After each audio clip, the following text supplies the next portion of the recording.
बिस्मिल्लाहिर्रहमानिर्रहीम। अस्सलाम वालेकुम डियर स्टूडेंट्स।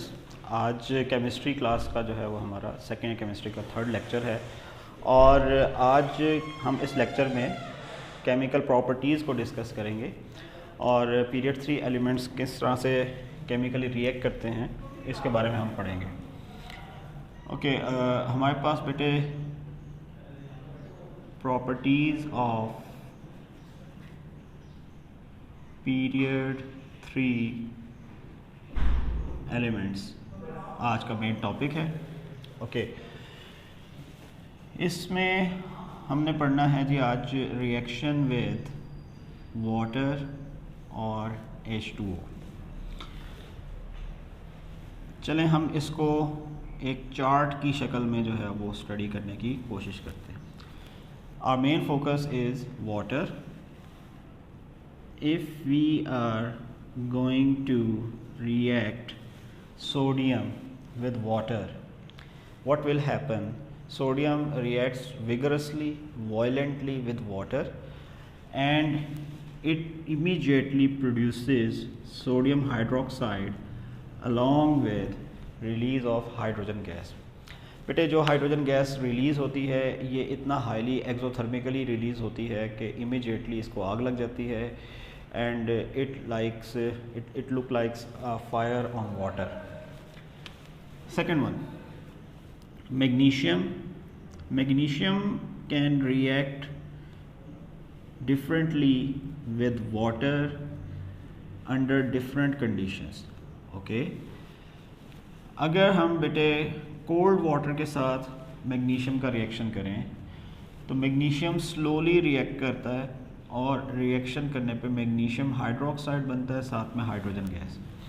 आप यूँ समझ लें कि मैग्नीशियम का एक हम रिबन ले लेते हैं। मैग्नीशियम रिबन को आप बीकर में या वाटर के बीकर में जो है वो ऐड कर देते हैं। मैग्नीशियम रिबन ऐड होने के बाद आहिस्ता आहिस्ता सिंक कर जाएगा, उसके बॉटम में बैठ जाएगा और फिर थोड़ी देर के बाद आप ऑब्ज़र्व करेंगे कि इस मैग्नीशियम रिबन के आसपास कोई गैस बबल्स प्रोड्यूस होना शुरू होगी। ये गैस बबल्स आहिस्ता आहिस्ता ऊपर की तरफ उठेंगे। मैग्नीशियम रिबन या मैग्नीशियम मेटल जो है वो चूँकि लाइट वेट होता है तो ये बबल्स जो हैं अपने साथ मैग्नीशियम को ऊपर की तरफ लेके आएंगे, सरफेस की तरफ। ये जो बबल्स होते हैं ये हाइड्रोजन गैस के होते हैं और हमारे पास जो प्रोडक्ट बनता है ये मैग्नीशियम हाइड्रोक्साइड है। ये स्पेरिंगली सॉल्युबल है, वीकली सॉल्युबल है इन वाटर, लिहाजा आपके पास जो है वो इसका कोई अल्कलाइन या बेसिक प्रॉपर्टीज़ जो हैं वो ज़्यादा डोमिनेट नहीं करती। ऑल्दो कि ये अल्कलाइन सोल्यूशन होता है लेकिन इसकी जो pH वैल्यू होती है वो बहुत ही वीक है, ये pH 9 का सोल्यूशन बनाता है। दूसरी तरफ अगर हम मैग्नीशियम का रिएक्शन करते हैं स्टीम के साथ तो बेटा स्टीम के साथ रिएक्शन होने पर प्रोडक्ट जो बनेगा वो मैग्नीशियम ऑक्साइड होगा along with hydrogen. Third one, aluminium.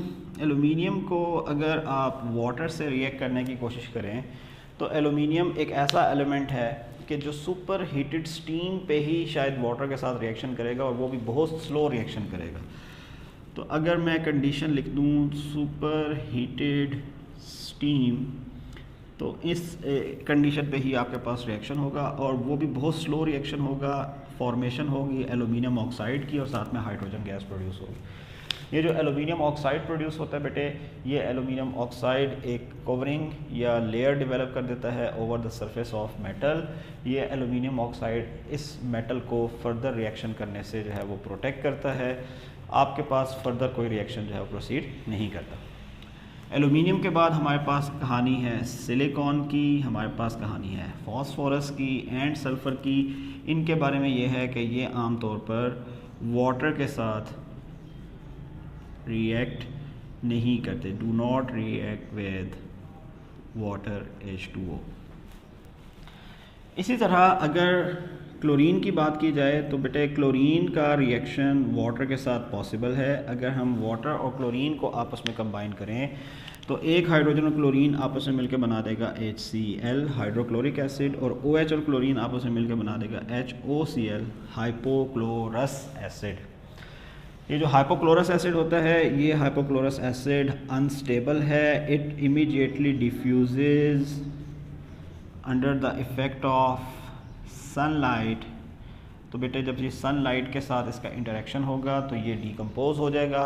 After decomposition हमारे पास दो तरह की चीज़ें बनेंगी, एक आपके पास प्रोडक्ट बनेगा HCl और along with oxygen gas. This was all about the chemical reactions of period 3 elements with water. Next lecture में मैं आपको इसके कुछ मज़ीद रिएक्शंस जो हैं वो एक्सप्लेन करूँगा। आप इसको नोट कर लें, सारे को ध्यान से देख लें, नोटबुक के साथ इसको पढ़ भी लें और प्रॉपर्टीज़ भी देख लें। थैंक यू, अल्लाह हाफिज़।